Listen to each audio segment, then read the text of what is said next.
আসসালামু আলাইকুম, সবাইকে স্বাগত জানাচ্ছি আপন কম্পিউটারে। সম্মানিত ভিউয়ার্স, আজকে আপনাদেরকে দেখাবো যে কিভাবে আপনারা উইন্ডোজ 11 আপনারা বুটেবল করবেন। উইন্ডোজ 11 বুটেবল করার জন্য আমরা তিনটি ধাপে আমরা উইন্ডোজ 11 কে বুটেবল করতে পারি। প্রথম ধাপটি হচ্ছে যে আমরা মিডিয়া ক্রিয়েশন টুলস এর মাধ্যমে আমরা উইন্ডোজ 11 বুটেবল করতে পারবো। দ্বিতীয়টি হচ্ছে রুফাস অথবা উইন সেটআপ সফটওয়্যারের মাধ্যমে আমরা উইন্ডোজ 11 বুটেবল করতে পারবো পেন ড্রাইভে। তৃতীয়টি হচ্ছে যে আমরা ডাইরেক্ট কম্পিউটার থেকে আমরা সেটআপ ফাইলের মাধ্যমে আমরা সেটি বুটেবল করতে পারবো। তো আজকে আমি আপনাদেরকে দেখাবো যে মিডিয়া ক্রিয়েশন টুলস এর মাধ্যমে কিভাবে আপনারা পেন ড্রাইভটি বুটেবল করবেন উইন্ডোজ 11। তো সেই ক্ষেত্রে আমাদের যে কোনো একটি ব্রাউজার ওপেন করতে হবে। তো অলরেডি আমার একটা ব্রাউজার ওপেন করা আছে, সেটা হচ্ছে মজিলা একটি ব্রাউজার আমি ওপেন করেছি।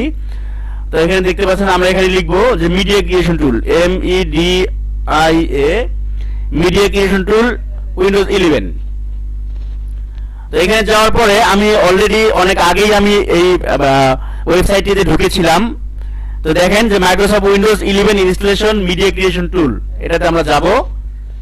তো যাওয়ার পরে আপনারা এখানে দেখতে পাচ্ছেন যে এখানে একটি আমরা দেখতে পাচ্ছি, আইকন দেখতে পাচ্ছি যে এখানে আমরা ক্লিক করলেই ডাউনলোড নাও ক্লিক করলে আমাদের ফাইলটি ডাউনলোড হয়ে যাবে। তো একটু আমরা ওয়েট করব, আমার IDM সেটআপ দেওয়া আছে এই জন্য আমার IDM এ সেটা শো করবে, একটু ওয়েট করতে হবে।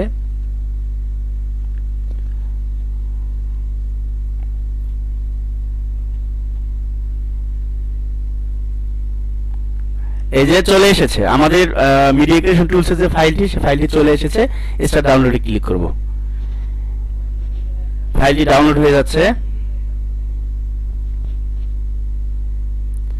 তো তারপর আমরা ফাইলটি আমরা ওপেন করব। ওপেন করার পরে আমরা ইয়েস দেব।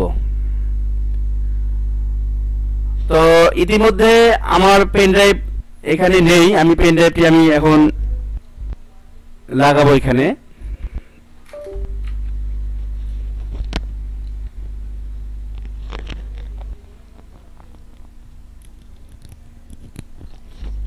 তো দেখেন যে আমাদের একটা ডায়ালগ বক্স চলে এসেছে, আমরা এটা অ্যাকসেপ্ট করব।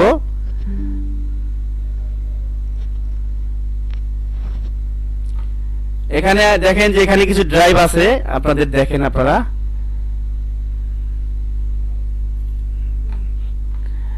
এখানে হচ্ছে ইউএসবি, এই যে ইউএসবি এটা হচ্ছে 32 জিবি একটা পেন ড্রাইভ, এখানে 29.2 জিবি এখানে দেখাচ্ছে, স্পেস ফ্রি স্পেস দেখাচ্ছে। তো এটা হচ্ছে আমার পেন ড্রাইভ। তো এখানে দেখেন যে সিলেক্ট ল্যাঙ্গুয়েজ এন্ড এডিশন। তো আমাদের এখানে কোনো কিছু পরিবর্তন করার দরকার নেই, জাস্ট অ্যাজ ইট ইজ যেমন আছে ঠিক তেমনই থাকবে। আমরা শুধু নেক্সট প্রেস করব। তারপর হচ্ছে এখানে হচ্ছে দুটো অপশন দেখতে পাচ্ছি আমরা, choice which media to use. তো এই অপশনটিতে আমাদের কি করতে হবে, আমরা যেহেতু ইউএসবি ফ্ল্যাশ ড্রাইভ বা ইউএসবি বুটেবল করব, তো সেই ক্ষেত্রে আমরা যেখানে আমাদের ক্লিক করা আছে সেখানেই থাকবে। আদার্স আমরা যদি আইএসও ফাইলটি ডাউনলোড করে আমাদের কম্পিউটারে রেখে দিতে চাই, সেক্ষেত্রে আপনারা ডাউনলোড করে রেখে দিতে পারেন। কিন্তু যেহেতু আমরা পেন ড্রাইভ বুটেবল করব, সেক্ষেত্রে আমাদের কোনো কিছু চেঞ্জ করার কোনো প্রয়োজন নেই। তো আমরা শুধু জাস্ট নেক্সটে ক্লিক করব। নেক্সটে ক্লিক করার পরে দেখেন যে এখানে পেন ড্রাইভ দেখাচ্ছে নো লেভেল, এটা হচ্ছে পেন ড্রাইভ। তো এটা এখানে ক্লিক করব, ক্লিক করে নেক্সট দেব। দেখেন যে getting a few thing ready, already আমার পেন ড্রাইভটি এখন বুটেবল হওয়া শুরু হয়ে গেছে। দেখেন প্রোগ্রেস দেখাচ্ছে 0%। তো ভিউয়ার্স, আপনারা এভাবে খুব সহজেই আপনারা যে কোনো পেন ড্রাইভ আইএসও ফাইল ছাড়া এবং কোনো প্রকার সফটওয়্যার ছাড়া মিডিয়া ক্রিয়েশন টুলস এর মাধ্যমে আপনারা বুটেবল করতে পারবেন। ধন্যবাদ ভিডিওটি দেখার জন্য।